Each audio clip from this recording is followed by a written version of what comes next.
د بونیر ناوړه د وزیرستان پورې په دې قبایلي سیمه کې او په دې ټوله خیبر پښتونخوا کې دا کوم حال را روان دی زموږ او تاسو او دا ټول قوم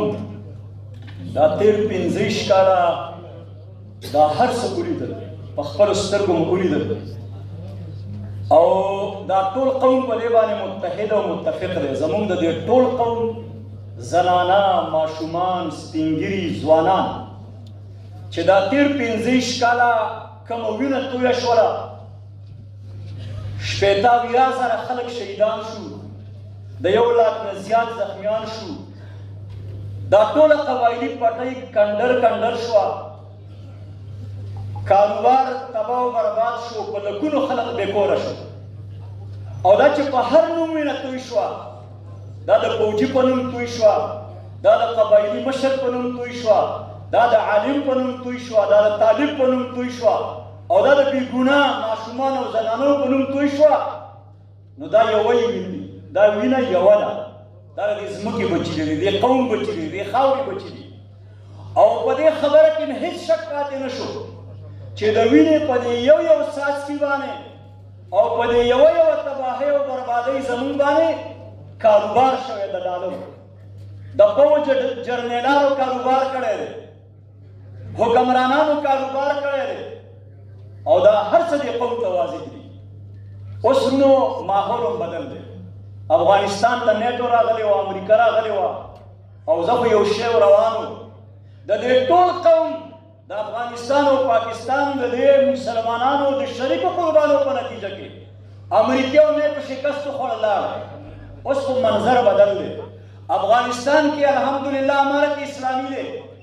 پاکستان کې دلته د مسلمانانو حکومت دی اوس د دې جرګې په وساطت سره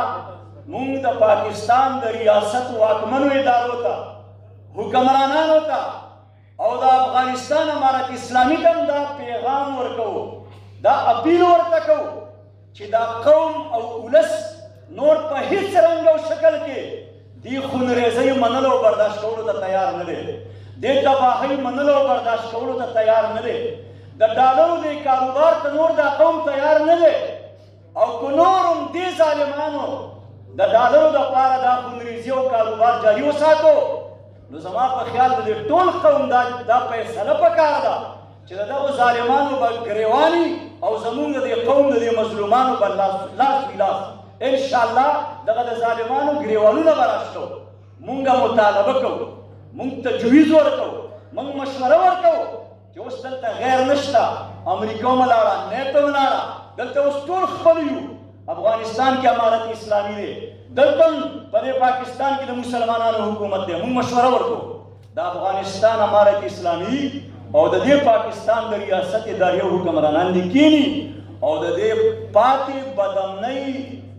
حل دې د مذاکراتو د جرګو د لارې نه راوباسي